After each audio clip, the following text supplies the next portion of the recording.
is 17, water from the rock. We're going to wait our normal minute, allow people come in.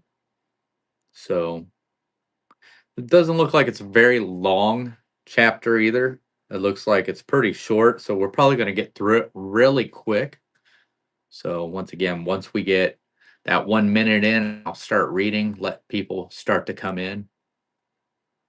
So I just think there's a looks like there's two parts to it.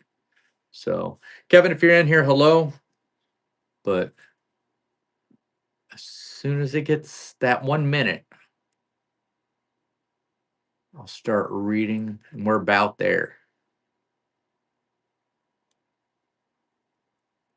All right.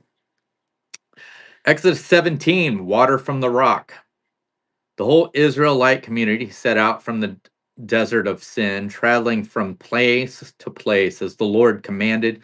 They camped at Rephidim, but there was no water for the people to drink. So they quarreled with Moses and said, "Give us water to drink." Moses replied, "Why do you quarrel with me? Why do you put the Lord to test?" But the people were thirsty for water there, and they grumbled against Moses. They said, "Why did you bring us up out of Egypt to make us and our children and livestock die of thirst?"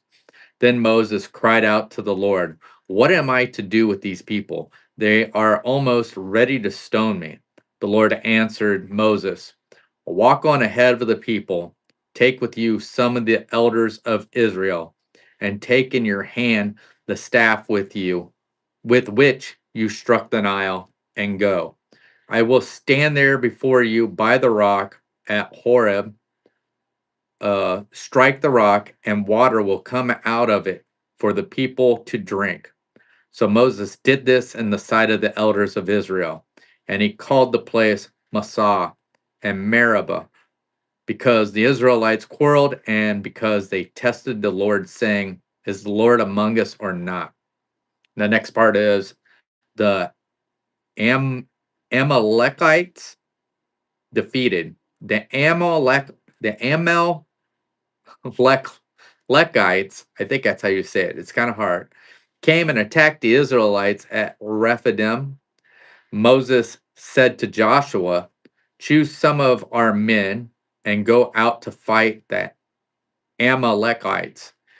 Tomorrow I will stand on top of the hill with the staff of God in my hand." So Joshua found the Amalekites as Moses had ordered, and Moses, Aaron, and Hur went to the top of the hill. As long as Moses held up his hand, the Israelites were winning. But whenever he lowered his hands, the Amalekites were winning. When Moses' hand grew tired, they took a stone and put it under him, and he sat on it. Aaron and Hur held his hand up on one side, one on the other, so that his hands remained steady still till sunset. So Joshua overcame the Amalekites' army with the sword.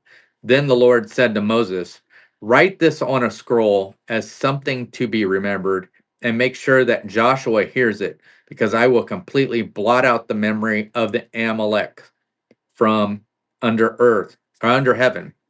Moses built an altar and called it, "The Lord is my banner." He said, "For hands were lifted up to the throne of the Lord. The Lord will be at war against the Amalekites from generation to generation." So that was Exodus 17. Tomorrow we'll be reading, of course, Exodus 18. Jethro visits Moses. So thank you guys for joining me. If you're new coming in, this is just something I did as a commitment. I was going to read one chapter out of the Bible each night. Uh, and I've been live streaming it just to keep my commitment. But if this is something you enjoy, please come back tomorrow night. I usually do this around 9 o'clock, but due to the fact this was Friday, I was out a little later than what I normally was. But other than that, I hope you all have a good night. And if I don't see you again,